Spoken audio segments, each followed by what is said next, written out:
Could the James Harden saga be over without any sort of resolution? Talk about that. Plus, Zion Williamson maturing? Really?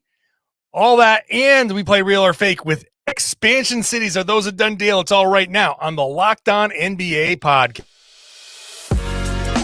You are Locked On NBA, your daily NBA podcast. Part of the Locked On Podcast Network, your team every day. Hey there, welcome back to the Locked On NBA podcast, right here on the Locked On Podcast Network, your team every day, and we're here for you every day. On Wednesdays, it's us, this dynamic duo.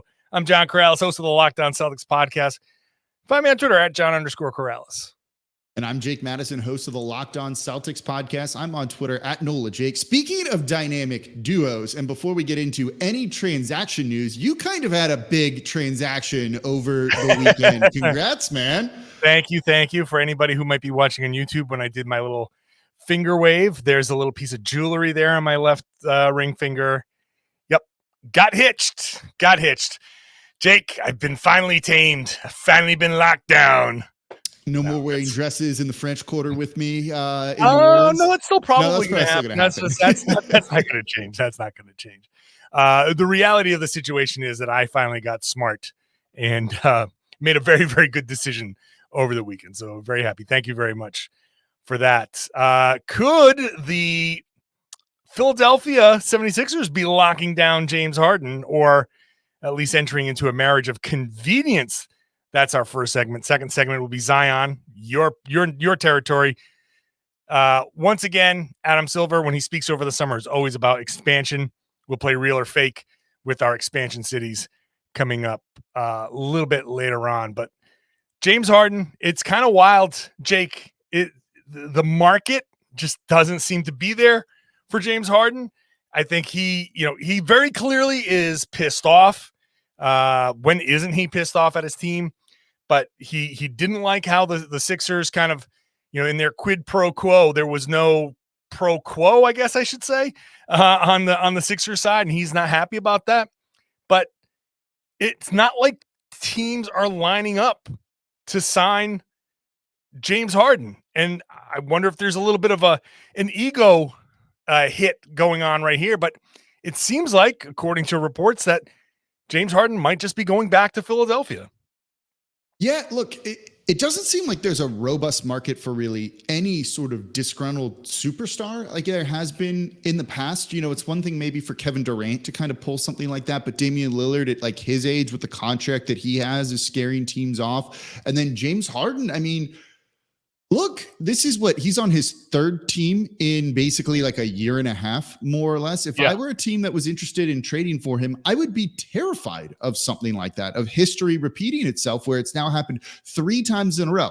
Doesn't want to be on Houston anymore, goes to the Nets. Doesn't want to be on the Nets anymore, so goes to Philly. Now he doesn't want to be there. You kind of said it as a joke, right? Like, when is he not upset? When is he not like pissed off? And I don't know, if I were an NBA GM trying to kind of build the future of my team or try and go in on a title, maybe you get a 1-year window with him because that's all his contract is, but he's going to be 34 this season. He's going to be 34, in like 2 months.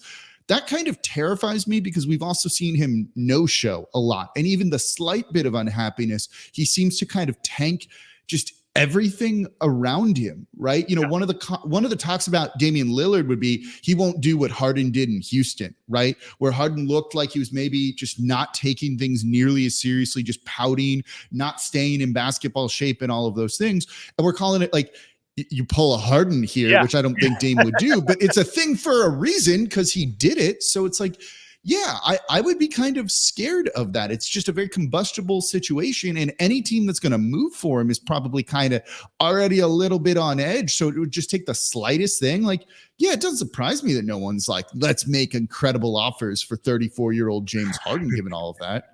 When pulling a Harden is all of that negative stuff, why would anybody line up to give this guy money at 34 years old? A long-term deal that takes him right up to the edge of that. You can't go to 38. Once you hit 38, there's a whole different, the over 38 rule changes the whole calculation, the cap calculation. So teams don't want to deal with that either. But honestly, this is a practice in kind of self-awareness. Where along the way has James Harden been able to look in the mirror and say, hey, maybe I need to be a little bit better about my playoff performances. Maybe I can't keep quitting on my teams. He's never done that. He didn't like that situation in Houston, like you said. First of all, he's never been able to lead Houston anywhere. Then he got pissed off. He wants a guy. Now he doesn't want a guy. Oh, yes, I approve of this new teammate. Now I don't like this teammate anymore. Okay, that gets untenable. Boom. He's lucky that Daryl Morey is obsessed with James Harden. He's lucky that Morey is so obsessed with him, because otherwise, I don't know who would have wanted him out of Brooklyn, but Morey wanted him and somehow got them to, take a shot at Ben Simmons, which is a whole other thing. But Harden is the lack of self-awareness is astounding to me. And I understand that he took a pay cut to try to bring in PJ Tucker, and he sacrificed. And there was going to be, on the other side of it, there should have been hey, you sacrificed for us. Here's your reward. But also, I just watched. I saw firsthand his performances against the Boston Celtics. He had 2 good performances and 5 absolutely dog crap performances. Well, I was just about to say, right? Like, he had 2 40-point games in that series that went to 7. And then the rest of them were, 12 points, 16 points, 17 points, 13 and 9. He didn't go over 20. Yeah. Like, 2 amazing performances, like vintage James Harden performances. But look, his max contract is almost $202 million over 4 years. You're going to have to give me more than 2 40-point games and then nothing else in the postseason if you want to make $50 million a year. If you're asking me, hey man, I did you a favor, you got to do me a favor. Like, yeah, I'd love to do you a favor, but you just screwed me in the playoffs. You could have gotten past Boston, and maybe they would have had a better matchup against Miami. This was their chance to get to the NBA Finals. This was Embiid's chance to get to the NBA Finals. And that's another story. But for Harden to not step up and, 2 great performances, but where was that Game 7? Where was that closeout? He shot 3 of 11 in Game 7. Game 6, when 4 of 16. Yeah. When Jason Tatum went berserk after a horrible first 3.5 quarters. Yeah, they looked done, actually. Where was Harden to bury the Celtics? The Celtics, Tatum said it. We were cooked. We were cooked in Game 6. And he just caught fire. Where was Harden with the opportunity to put Boston away when they looked like they were ready to get knocked out? He didn't do it. He had the opportunity, didn't do it. It's just, you can't keep having those playoff performances and then get eliminated and then go to the team and be like, hey, where's all the money you promised me? Like, man, where's the basketball you promised us? We're not going to give you this. That leads me to an interesting question to you here, right?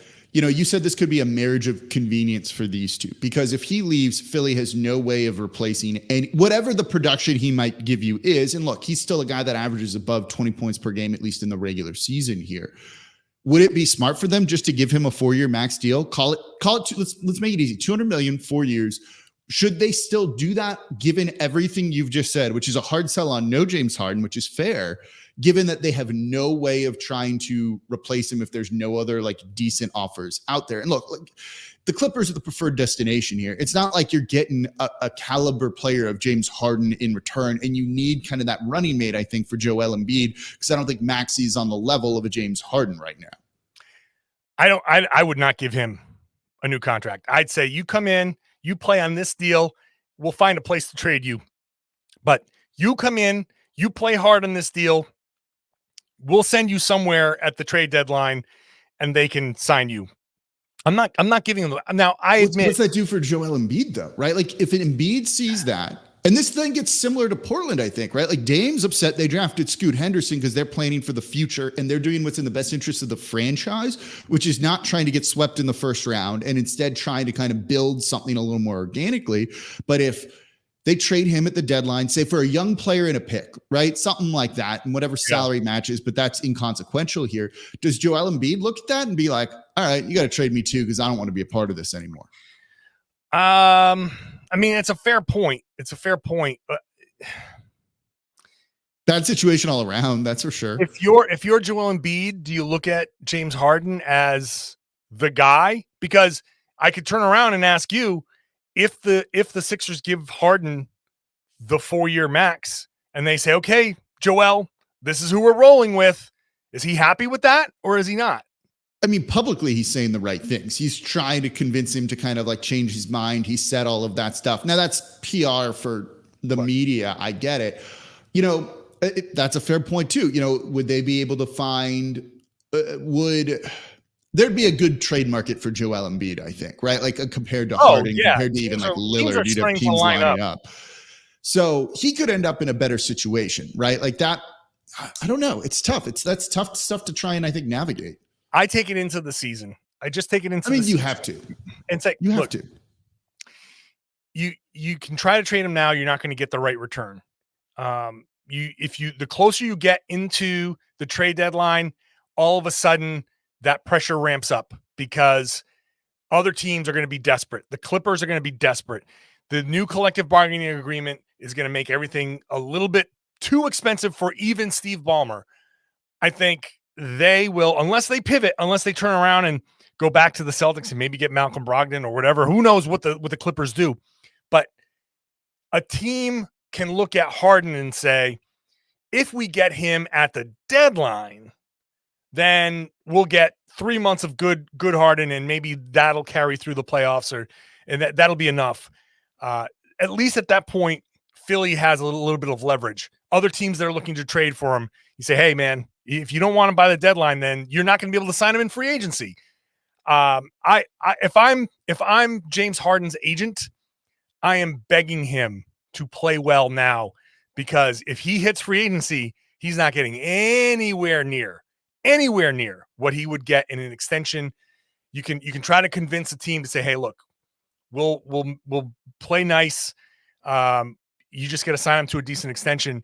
If he hits the open market, teams with cap space aren't going to want to. Who with cap space is going to want to sign James Harden? Who? Yeah, you wouldn't have. Nobody. Teams with like cap space that conceivably really could have made a run at like a big name like that had the space to do it would have been the Spurs, and no, like that's not going to happen at all. Or the Indiana Pacers, right? Like those were the two main ones I think that were like players, and neither of those two teams, it makes sense. So like, no, you're right. Like also we don't see big names get, traded or just signed in free agency, right? If anything, it would be like an extended trade or a sign and trade, but no, he can't have something like that because it's just going to be, there's no money for him. The best thing he can do is play well and have offers get increased at the trade deadline, go to your new team, sign an extension. We're going long here, so we got to wrap it up, but I'll just wrap up with this.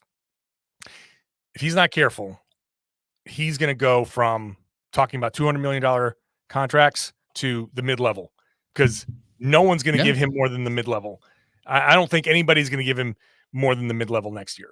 That's it. That's who he's going to be, because you can't rely on him. That's my final word there.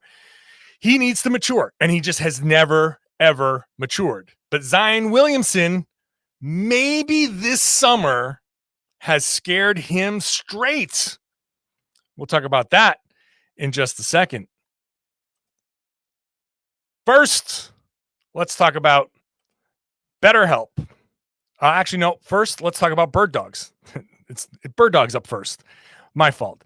Bird dogs are shorts, stretch khaki shorts designed to fit slimmer through the thigh and leg. So, fellas, you can get that nice, truly sculpted look you want in your legs.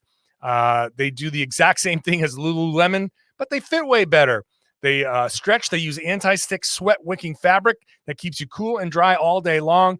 You can put on, and especially in this heat of the summer, you put on yourself a pair of bird dogs, you go golfing.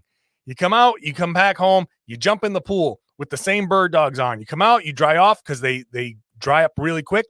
you can head out to beers with the fellas afterwards, all with the same pair of shorts on. It's very, very cool. The technology is there and the look is there. Go to birddogs.com/LockedOnNBA to enter promo code LockedOnNBA for a free Yeti-style tumbler with your order. That's birddogs.com/LockedOnNBA, or enter the promo code LockedOnNBA for a free Yeti-style tumbler. This way you can take your hot drink or cold drink, because it's summer. Keep it hot, keep it cold, keep yourself looking hot with these Bird Dogs. Get your legs looking nice and sculpted. Very fashionable. You will not want to take off your Bird Dogs. We promise you. Thanks for making Locked On NBA your first listen every day. How about Locked On Fantasy Basketball is getting you ready for the whole upcoming season. Teams have started to put their rosters together, so we're getting a really good sense. Josh Lloyd is absolutely a monster on this network, and he's got fantasy basketball coverage unlike anybody else. Jake, your New Orleans Pelicans, it looked for a second here that Zion Williamson was going to be one of the guys, one of the big names on the move this summer. But after all of the personal drama that we won't get into, after a lot of the, off the court stuff, on the court stuff, still questions about his injuries and his health and his weight and all of that stuff. Zion went on the Gilbert Arenas podcast and basically talked up his kind of maturity and his kind of desire to put a lot of this behind him. Jake, I'm a big believer in silver linings. This was looking to be a horrible summer for Zion Williamson. Maybe there is a silver lining here that after everything broke, he was like, oh my God, is this rock bottom for him? Is he starting to bounce back up? Yeah, I actually think it might be. The big question about him, in my opinion, the whole time is not his talent, right? It's not even the weight when it comes to him and things like that. It was just the maturity and just like, man, you got to be a professional NBA player, not a dude with insane amount of talent that just goes out and hoops, right? It takes more than that if you want to have the type of career that he wants to have and that everyone wants to see him have. There's no denying the talent there, but if you can't use that because you're not taking care of your body, you're not handling your off-court stuff as well as you should, that leads to problems, and it's just going to lead to you underachieving. And look, the Pelicans were definitely having talks around him, whether he was officially in an offer or not. But his name came up in Scoot Henderson talks and other talks like that as well. And teams were calling about him, and they were convinced that, he wasn't untouchable. I don't think a move's going to happen now. But what I've been kind of hearing is that he's been a little more locked in than he has been in the past. And last year, he even started to do it. He was working out in Florida, doing 2-a-days, had a personal chef, had a personal trainer, came into the season looking fantastic physically, and lit it up until he had that injury in basically January 1. In 29 games, 26 points, 7 rebounds, 4.6 assists, are really good numbers. He was voted in as an all-star starter, right? Like that might have gotten him on an all-NBA team, I think. Then the injury happened and just everything falls apart when he hits a little bit of adversity. And a lot of that is due to him and his maturity and not listening to the right people and maybe listening to the wrong people. And then you hear him go on Gilbert Arenas' podcast, and it seems like he's figured all of that out. He'd said, he's like, I have basically infinite money, and I'm young, so I feel invincible and I can go and do whatever I want. But clearly, when you've missed as many games as he's missed, only playing in 29 games last year, I think he realized he's not, that people do expect more from him, that the path he's on right now isn't what's going to work to have the type of success he wants to have in the NBA. So he spoke a lot about, dieting properly, how he needs to focus on stretching and band work, similar to what LeBron James does, because LeBron at his age is still playing a ton of games every single year. And then the thing that I think made me most excited was he realized he's got to listen to people older than him who have some wisdom to share. And I think he said he needs to be open to kind of getting put on the right path. And it sounds like he's doing that. He just this was recorded in Vegas. So he's out there trying to spend time around the team. There've been summer leagues where he wasn't there spending any time with the team before. So this is a good first step. He's been in New Orleans at the team facility instead of off somewhere else with his own people. I'm cautiously optimistic because I don't want to go like full blown, like sign me up for all of this, given everything. But like, I'm cautiously optimistic that this is the year that it like finally kind of just clicks for him on what it takes to be a pro NBA player. Do you think the trade rumors, we talked about this in an earlier episode. I said the trade rumors are as much a message to him to say, hey, we're ready. We're ready to move on from you, buddy. And to me, for a guy that thinks he's invincible, to not go out on his own terms, for a team to say, you know what, we kind of don't want you, or we might not want you. That might be, I think, some of the things that push him. We're like, wait a minute. Even if he would have welcomed the trade, maybe even he talks about New York and, wherever, and maybe he's not going to be in New Orleans forever. No one's in any city forever anymore. But for it to happen the way it happened, and for the team to be like, you know what, we're through with this. Do you think that was kind of like a little shock to his system as well? Yeah. And look, all of that I think was probably by design from the team leaking some stuff, right? All of these things leak off, not always for a reason, but a lot of time for a reason. Sometimes people just want to talk and you catch them at the right time and they say things. When everything you heard with the Pelicans' interest in Scoot Henderson, right, went beyond just him being a tremendously talented basketball player. They liked his attitude. They liked his approach to the game. They liked how he took care of his body. They liked his leadership, right? Man, they're saying all of these glowing things about a rookie. You think Zion wasn't seeing that and being like, wait, they think that of this 18-year-old coming into the league, and I've been here and I've been your best player. I've been an all-star starter twice. Y'all don't say that about me. Yeah. Oh, because you didn't have those qualities, right? Like that stuff I'm sure is out there to send a message, right? Like there's no way of getting around it. You heard during the season 2, and the players will deny this, and they're like, oh, we weren't taking shots at anyone. There was no subtweeting in the media or anything like that. If you saw, go look at CJ McCollum's end of season, like media availability right after the play-in tournament loss to the OKC Thunder. And he looked like a broken man. And some of the stuff he was saying was very clearly shots at like Zion, not shots, right? It's just, I think he was frustrated and like didn't really mean it to come off that way because he's smarter than that. But when you just lose a game, you don't make the playoffs, and you're just clearly like broken, like hurting, you're going to say some stuff just in the moment because you're emotional. And he did. And like, it's a reflection on Zion. There's no getting around that. He'll deny it, but go watch that press conference again. And you're gonna be like, oh yeah, he's very clearly talking about him. I think all of that stuff got through to him finally. And I think one of the big things is, he's going to be a dad now. That's where a lot of this drama started from, the off court stuff in the first place. Right. Look, I don't have kids, so I'm the wrong person to exactly ask about this, but that is a moment that can definitely mature you because now you're responsible for someone else and you've got to, right? We've seen it. I saw that firsthand with Lonzo Ball. The second he had a child, he seemed to kind of step out from his father's like umbrella of things and kind of become his own man. And his career actually took off until the injuries. I'm hopeful we'll see something similar to Zion with that too. I don't think that's something that, you can really talk about a lot, but I'm hopeful that will have that kind of same kind of impact. Yeah. I mean, I can only hope for the best because he is such a uniquely talented player.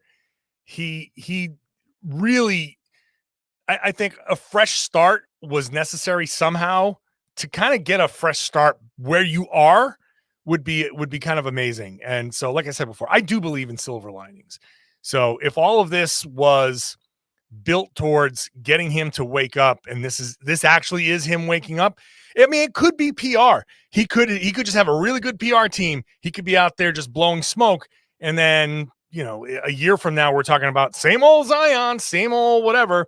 But if he's willing to put in the work, mainly to take care of his body, right? To keep the weight to a normal for him kind of place, which is heavier than most people, but for him manageable, to keep that flexibility to stay injury-free or relatively injury-free.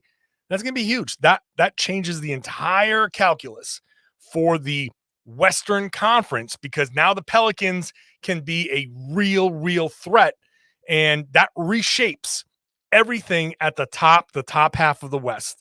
And the West is already going to go back to being strong. It's going to be Yes, it's like an arms race out there. Yeah, if Zion is back and playing 65, 70 games, that would be an amazing thing. So let's hope for the best there. The West, you know what could weaken the West, Jake?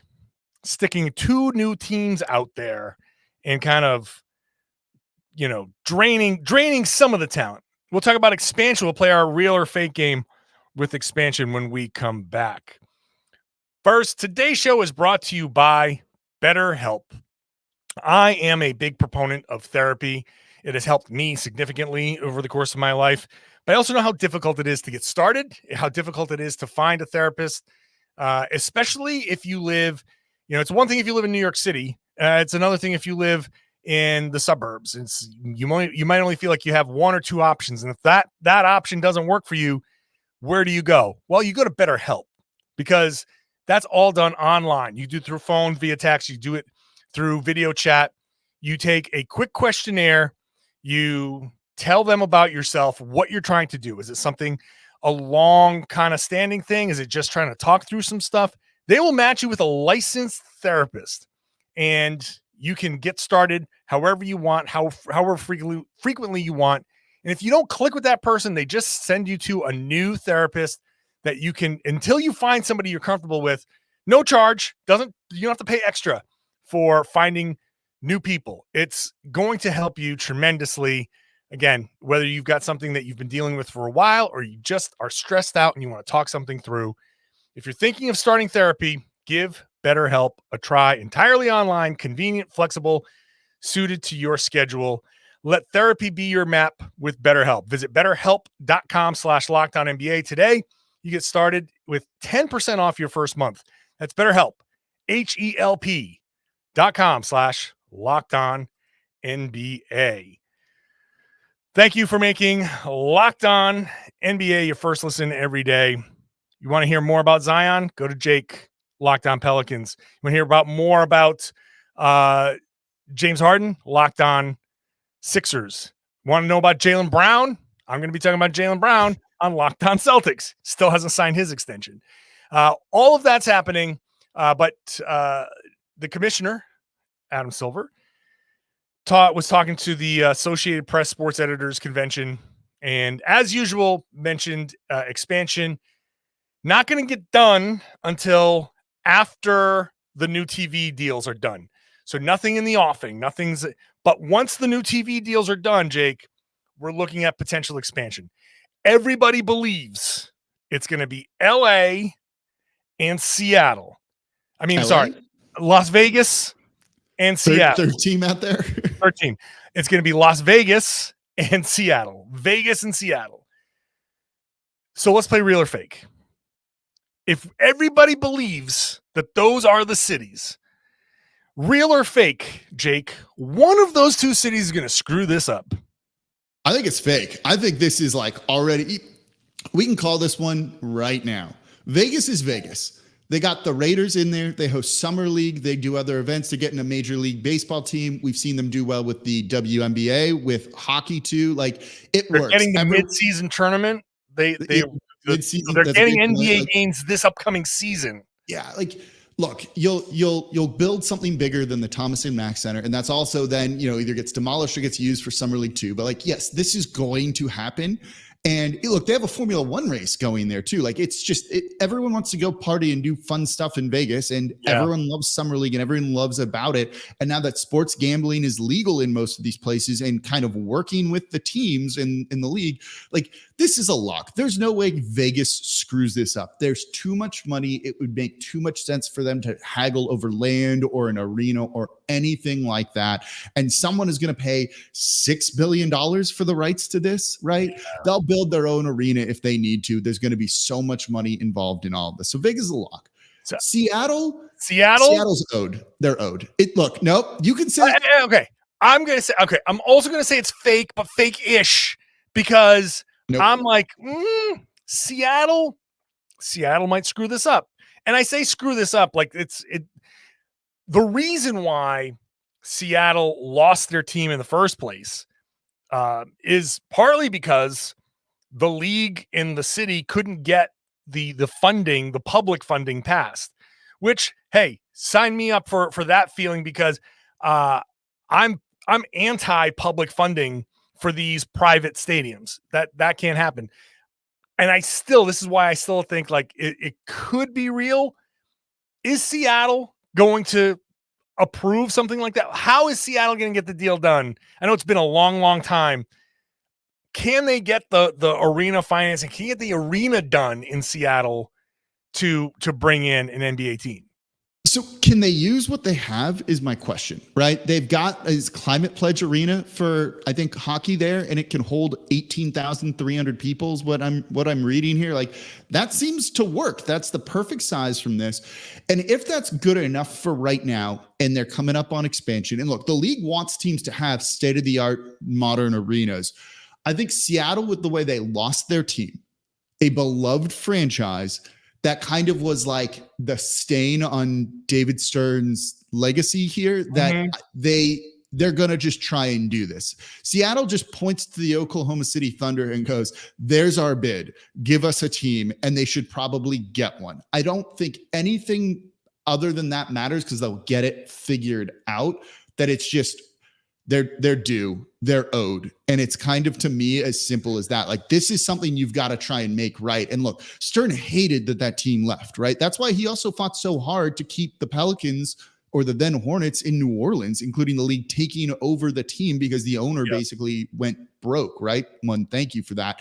So it's like, I think they're going to do everything they can to make it right, that even if like the bid isn't that strong, and say Louisville or Kansas City or even Mexico City, right, comes in with a real strong bid, or Tampa, I guess, too. Like, I think they're going to just be like, no, we have to do this first. Mexico City would be the one. I think Mexico City is probably the place they would want to expand to outside of the other two teams. I don't think Kansas City, although that would be an interesting scenario. I don't know what cities. Tampa, I don't know. Do you want to go with another Florida team? You've already got a couple there. I don't think they want to. They need to do that. I agree. Look, I love the idea of Vegas. I love Vegas. I think it would work.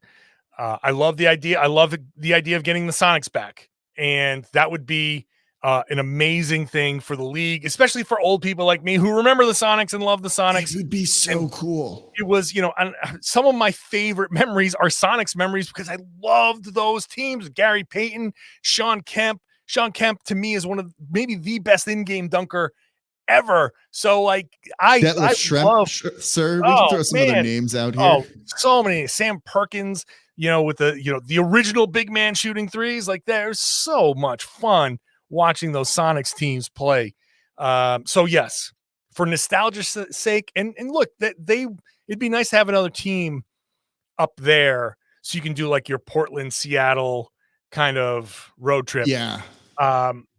So, okay, quickly, they go out west. What two teams do you move east? So I'd like the Pelicans actually to go to the East. I think that makes sense when you look at them geographically. Certainly, it could be almost them in Memphis potentially, or something along those lines. Like, you're looking kind of at the Mississippi River, right? And like cities kind of situated close to that, I would imagine. I selfishly say that to get on all of those sweet East Coast time zone games that are so much like an hour earlier than I get. And that would be fewer West Coast 9 p.m. tip-offs would make my life so much better. But I think New Orleans makes sense for that, but I don't know. I'd have to think about that one a little bit more. Yeah. I mean, I'm looking at, so New Orleans and Memphis are basically on the same longitude line. So they, if you go straight up, that still puts Minneapolis to the west. So they would probably stay there. I think New Orleans in the East makes sense. I think Memphis in the East makes sense. I can see them keeping one of those teams in the West and moving the Timberwolves over. But that would really kind of make the league very, very much East and West. Only Minneapolis would be on the eastern half of the country while still being in the Western Conference. So I like the idea. And hey, that gives me more chances to go to New Orleans if the Celtics are playing 3-4 times. Then there you go. Everyone should want that. Y'all get to come down here. I don't know if I could survive as just in general working in a league where I have more games in New Orleans and a road trip in Vegas, plus a potential road trip for the midseason tournament in Vegas. So multiple trips to Vegas, multiple trips to New Orleans during the course of the season, and I'm supposed to survive that. I don't know how that's going to happen. Life is really hard being a beat writer, apparently. Let me live, man. Let me live. All right. Fun show today. Thanks, everybody, for listening, for watching. As usual on Wednesdays, we are your regular hosts. I'm John Karalis, host of the Locked On Celtics podcast. Find me on Twitter for as long as that exists at John_Karalis. And I'm Jake Madison on Twitter for now, at NOLA Jake, and the host of the Locked On Pelicans podcast. Tomorrow, I think it's Nick and Pat the Designer. It's usually them too, but Nick was on yesterday from Summer League. So I don't know what we got coming up for tomorrow's show, but it'll be a show and two people will be talking about the NBA. So make sure you're subscribed there. Watch the show on YouTube and hop into the comment section. Let us know what you think about everything. Which teams, which cities do you want to see get a team? Which teams should move east? Tell us all about that. Tell us what you think about the whole show. And share the podcast. Tell your friends and family and everybody they should be listening to and watching the Locked On NBA podcast right here on the Locked On Podcast Network. Your team every day.